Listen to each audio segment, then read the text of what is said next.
Welcome. You've splash landed into this Prosecco-laden podcast, straight into the woo-woo pool with the crew of Ohm-g. We're just a simple group of tragically imperfect and highly empathic BFFs, exploring a wide range of atypical topics with humor, grace, and curiosity. This is Ohm-g.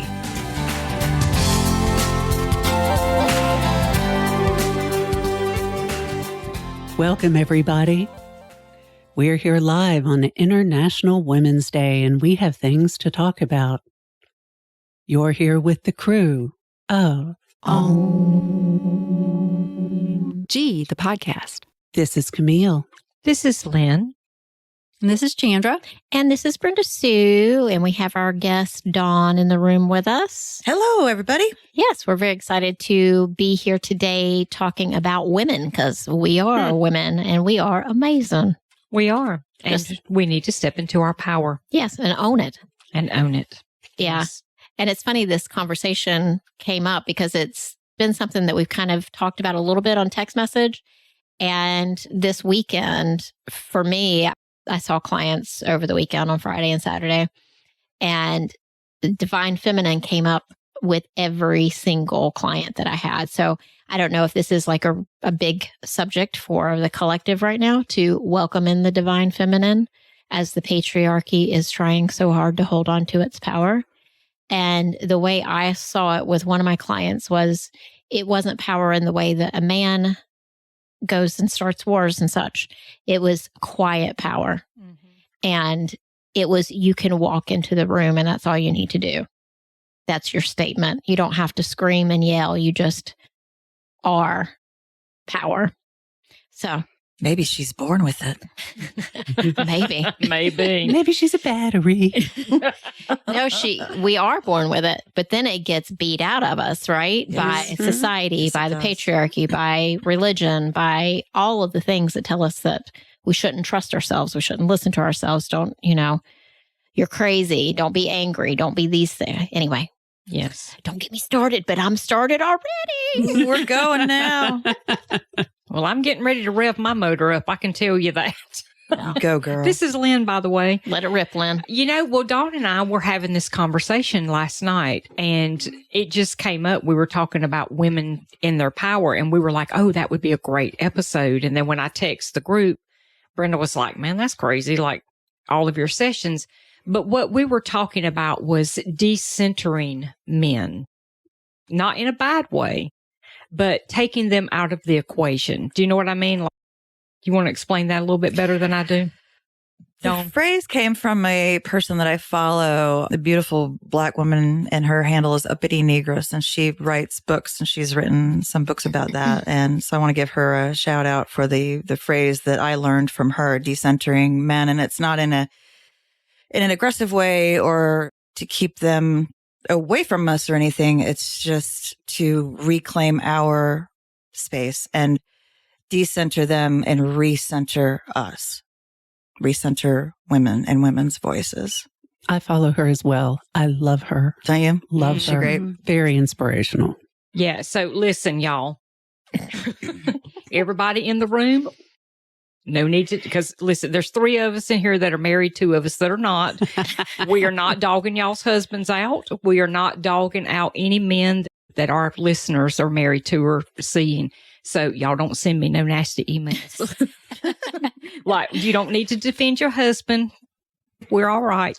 Yeah. We love you guys. We love you. We just want women to be able to step into their power.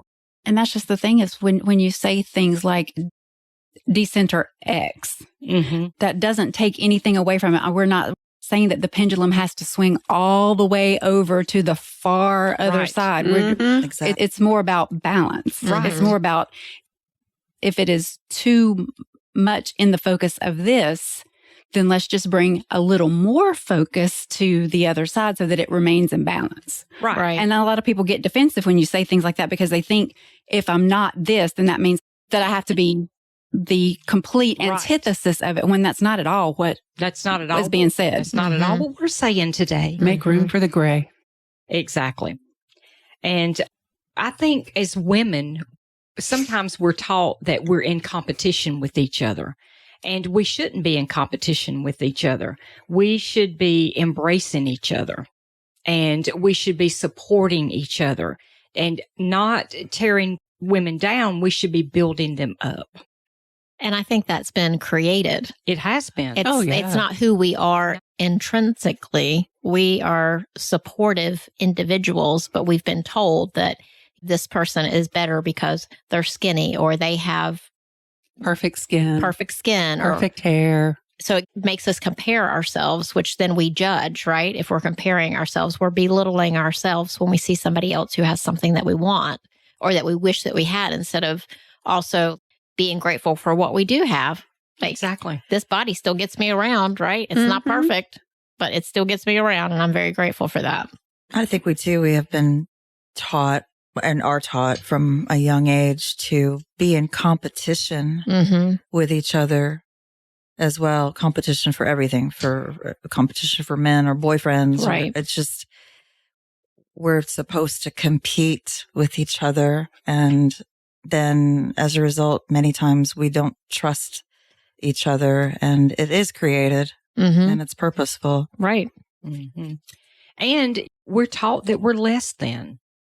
Especially that we're less than the patriarchy. So this is something Dawn and I were talking about last night, and I might got a little heated last night. Can you imagine that? Oh no, perish the thought. But we're the ones who give life. We birth men. Amen. And then the men want to turn around and take our rights away to vote, our rights away to decide what to do with our bodies. But we're the life givers. Right. And I've seen videos of women that have been being interviewed, and they actually believe that the men are superior because that's what they've been taught. Yes, that has been deeply ingrained, especially if you grew up in any kind of like religion. Oh, yeah. Where women weren't allowed to have a voice really in a church or in home. The man was the head of the household. Right. And the woman was his helpmate. Yeah. So she was beneath him, which that goes through a lot of religions around the world, not just Christianity, but a lot of religions. Well, and they're so brainwashed that one of the interviews I was watching, this woman said, oh no, women can't leave the country because what if she has hormones and she gets emotional and starts a war? I'm sorry, all the wars that are going on right now are started by men. And because of ego. All of them. And because of ego. It has, but it's odd to me to hear a woman say, that woman over there, she can't leave the country because she's hormonal. That's stupid. I actually know a woman personally that I saw made that statement on Facebook a long time ago, and I lost it over that. I couldn't believe it. She was a young woman, and I'm like, this is so terrible. But that's what she's been told. Yeah. Yep. And that's what we're told about our bodies whenever we go through our menstrual cycle. Like, oh, you get crazy during that time of the month, or you're this or you're that.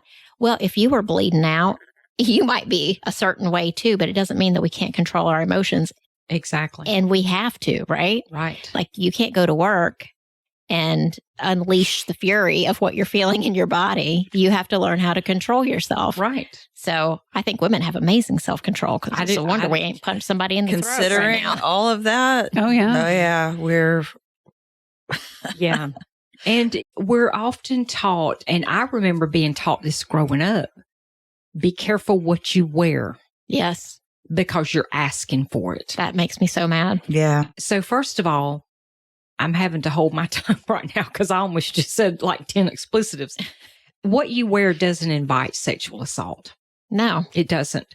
And so stop teaching your daughters that, your granddaughters that. Stop believing. If you believe that, you need to do some shadow work, because that's ridiculous.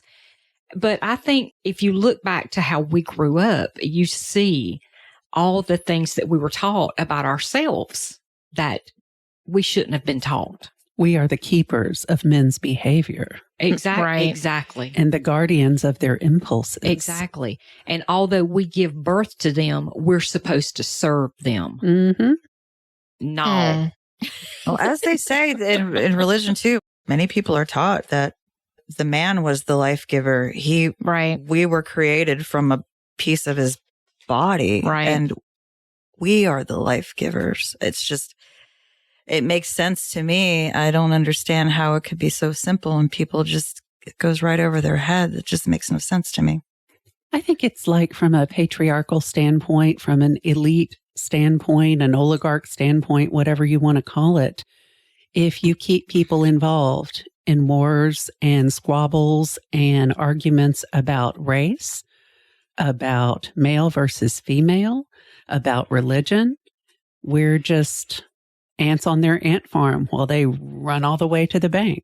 True. You know, if we fight amongst and within ourselves, we're not looking up. If our pineal glands are calcified, we're not looking outward. Mm-hmm. So many examples of that I know. You remember the movie Don't Look Up? It reminded me of that because when the comet was coming and they were telling you, it became like a hashtag, Don't Look Up, because the media and the governments wanted us to keep just doing our normal thing and fighting amongst ourselves and not really seeing what's going on in the sky that everybody was trying to tell us about and warn us. Exactly. Yeah. Don't look up. Mm-hmm. Don't notice your rights are being taken away. Don't notice that the cost of living is skyrocketing. I mean, yada, yada, yada. All of it.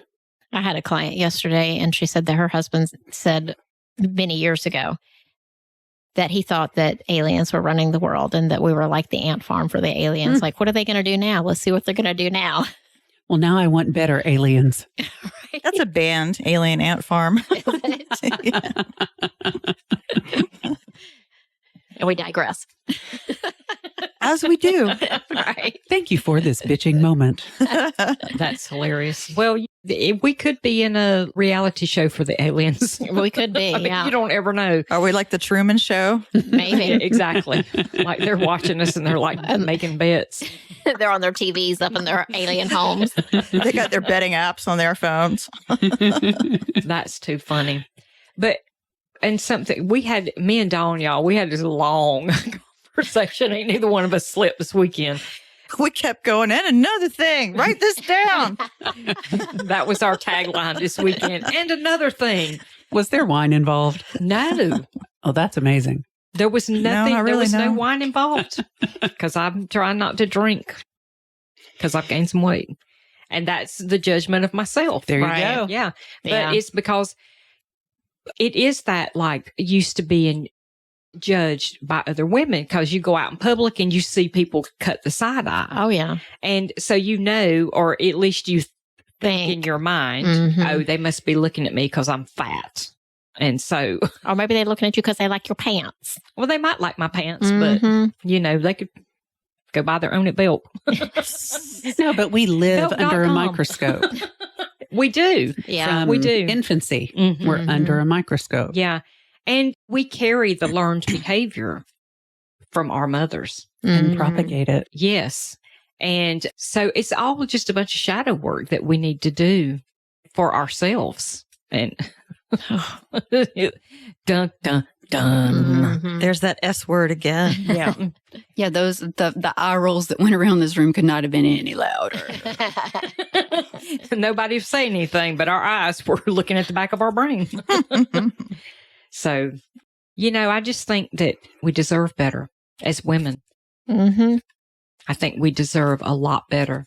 Well, how many times are women who've been sexually assaulted and they face their accuser or try to file charges or whatever, or somebody stalking them, or nobody takes it seriously. Right. Or they just negate it and like, oh, maybe they get a slap on the hand, you know, don't do that again.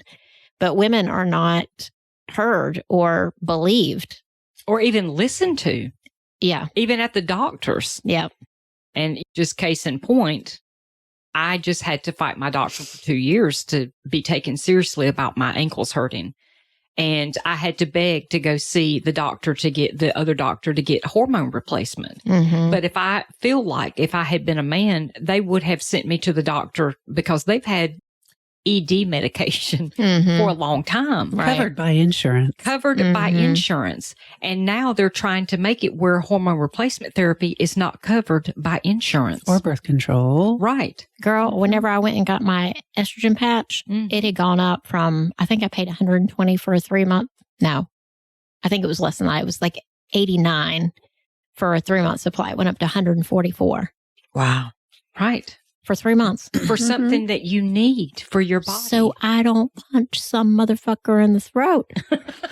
Who would probably be a man. So, be precautious. But it just, I mean, how do I want to say it? Because I'm not man bashing, but it just is like the whole society revolves around what a man needs, but we oftentimes don't get our needs met. Music is playing in the background. Yeah. Spirit's letting us know. Spirit exactly. spam. Spirit spam. Same thing. Which really is what my head is full of on most days. Spirit spam. Spirit spam. Spam. We're going to have to trademark that. But, talking about the medical issues that we were just talking about, I saw a little blurb about if men in their late 40s, early 50s, if their testosterone level dropped as greatly as a woman's estrogen level, progesterone level, whatever, and they went through the hot flashes and they went through the night sweats and they went through insomnia, doctors would pull out all the stops to fix it immediately, and it would all be covered by the lowest form of health insurance. No one would be dismissed, kind of like Lynn was saying. It would be taken seriously as a real health issue, and we've got to fix this. Right. It's just like the pink tax. Yes. I mean, products that we buy cost more than they should. And even, let's just talk about razors, for instance. Yes. Why are pink razors more money than the Gillette Ultra Alpha Male Super Mach 6 blade Mach 5? I mean, it's just, yeah. I don't know where I was going with that. I'm going to get mad in a minute too now. I think we're all like, another thing. But we always end with a solution. So hang tight, little Skippy. Yes. Hang tight. So I was listening to a podcast, I think on Thursday or Friday, and I shared it with the group. I don't know who took time to listen to it because it was a long one, but it was Glennon Doyle and her wife, and I think it's her sister or somebody, and they were interviewing a woman named Megan Watterson.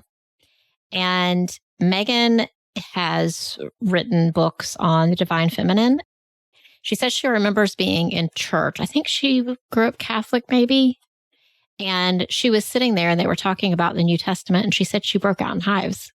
Mm-hmm. And she said she knew that it wasn't real. Like they were missing something. And she talked about how her body knew that it wasn't right. And so she got the hives. Mm-hmm. But she was also talking about the holy rage. And she said that's how it showed itself in the hives in her body. That was her holy rage, her anger, her rage. Yeah. And if you think about how many times we are told, be nice, you want to be a nice woman, be palatable for whoever you're around. Yeah. To be nice, to be sweet.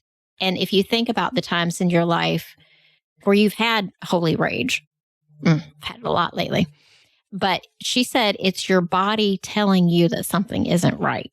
So what is the thing that isn't right? And if you think about now, the things that really make you mad is hell.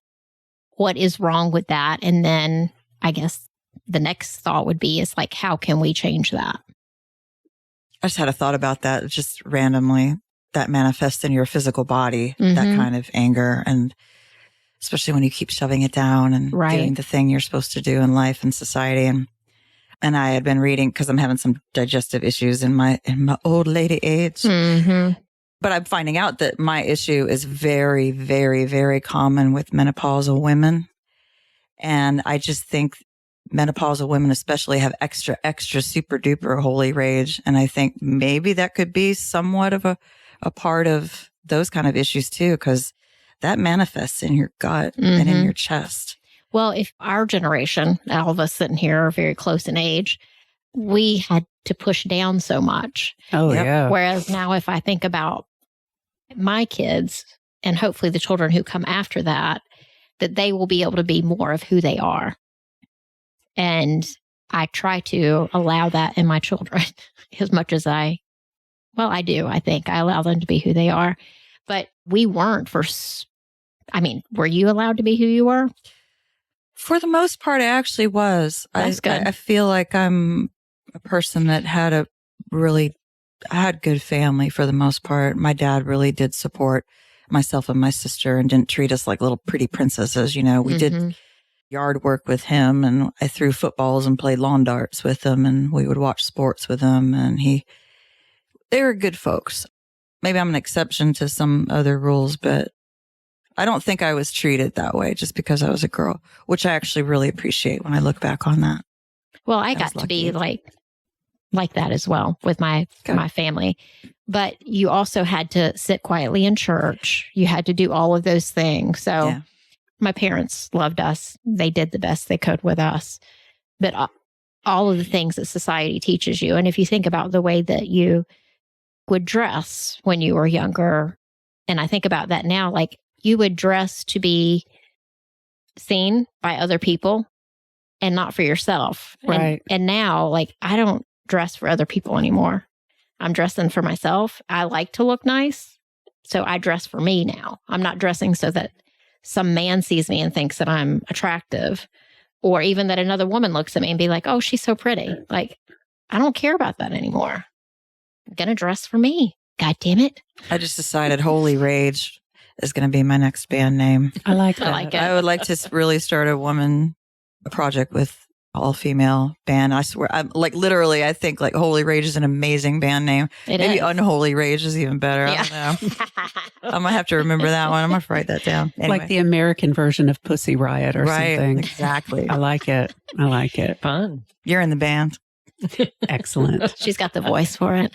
Oh, not for singing, baby. Okay. Not for only my car knows. She could talk though. Yeah. She could just talk through the music. Right. Just put that sultry. She can do like the Henry Rollins like spoken word. Yeah, there you go. I couldn't think of the name of it. The menopause got me. And on the first day, God created woman. He would have had to have created woman because that's how men are born. Yeah. I'm just saying. It's the patriarchy. And you know what? Kind of going back to what Dawn was just talking about. She was raised, it sounds like, in a fairly equitable household. You weren't put on any kind of little girl pedestal or had weird expectations that only daughters have, maybe. And I think a lot of people grow up like that. But I will say, and I think we've all been there, like, let's say you're at boyfriend's house for dinner one night. And as far as you know, everything's equal. But when dinner finishes, all the men get up, they go sit in the living room, they go watch sports. And what do all the women do? We clean up. We do dishes. Absolutely. We do all of that. It's an automatic thing. Mm-hmm. It's something I would not have blinked an eye at probably until I was in my 30s. I knew it was an expectation. And this happened to me at a boyfriend's house. And this was a house where the kids were all sons, but when the girlfriends and the wives came over, everyone did that thing at the end of a meal automatically. The expected roles. Same in my family. Like there were roles like that. Like we would do that. Like I would help my mom cook all day for something or other. All the women and the girls would be in the kitchen. And then we would eat, and then we would do all the cleanup while they watched football. Exactly. And smoked their cigarettes and had a cocktail. Scratched, all that good guy Scratched, stuff. Yeah. Unbutton their pants. Spit, whatever. I don't know. But, back in, if we're going to talk about like the church stuff, the church that I was raised in, women weren't allowed to have a voice at all. Yeah. Up until later. And then they were, they would have Sunday school teachers, but they would preach from the pulpit that a woman could not be a preacher because she was a woman. Mm-hmm. All right. I think this is going to be a longer conversation than one episode. So join us next time for part 2. Bye, everybody. Bye-bye. Ciao, ciao. Thank you for joining us today. Please follow and subscribe to our podcast on Apple, Stitcher, Spotify, or wherever you get your podcasts, and leave a review. It's so easy to do and such a huge help for us. We appreciate your interactions so much. Want to join us at our table? Make sure to check out our YouTube channel and join our Facebook community. If you've enjoyed this content and wish to support us, take a look at our Patreon page. All information and links will be in our podcast description. Catch you next time.